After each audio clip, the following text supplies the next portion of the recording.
Hello, welcome to our today's Decay. We're celebrating births and beginnings of everything important since the dawn of time. It is February 3rd, and here are all the dates. Is that really right?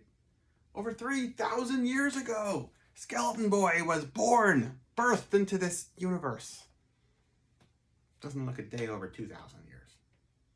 No. 1927 today, Kenneth Anger. Born. What was that? A note? Somebody passing me a note? Louis, does this come from you?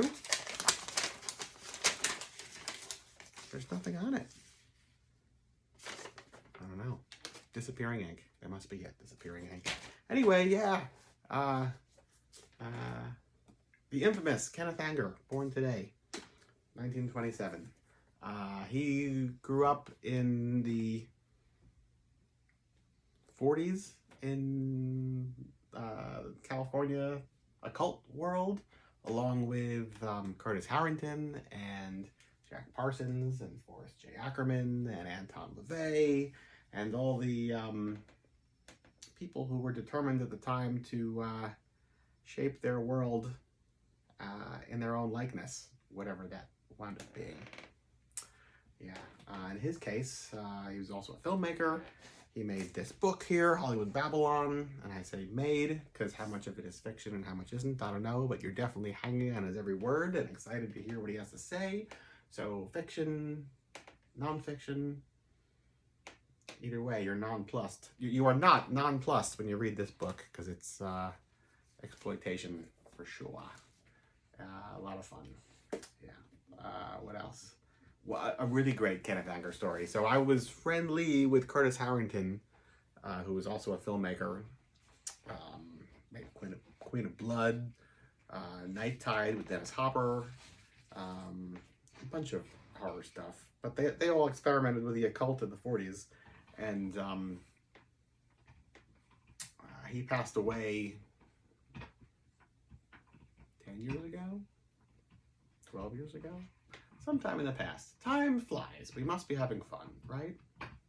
Right?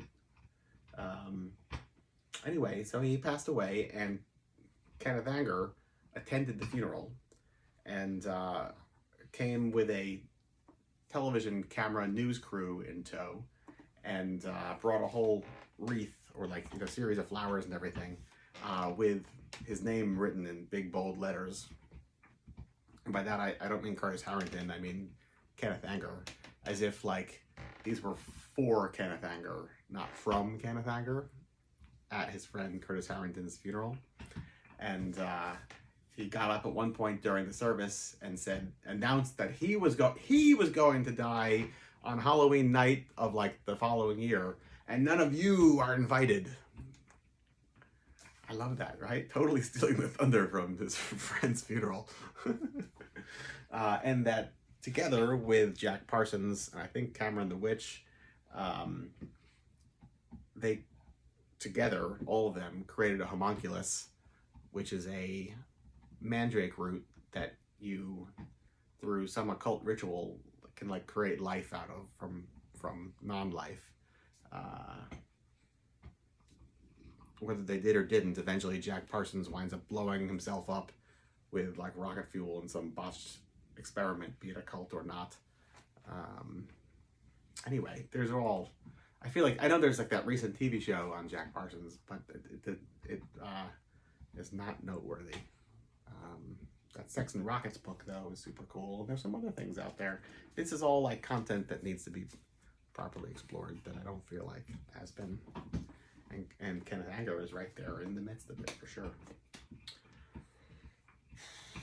Jody Williams, born today, 1935, rock and roll singer. Endless Sleep, girl with the blue-black hair, I think, as well. It's also a really good one. But Endless Sleep being particularly haunting. Billy Meyer, born 1937 today. Speaking of haunting, I'd say he was haunted by the Pleiadians, is that right? There's a race of aliens that supposedly he was contacted by for decades, and all of his reports seem to kind of fall apart, but he keeps with it. I appreciate that. Good for you. Yeah. Arthur Killer Kane. What happened to New York accents? I don't know. Born today, 1949.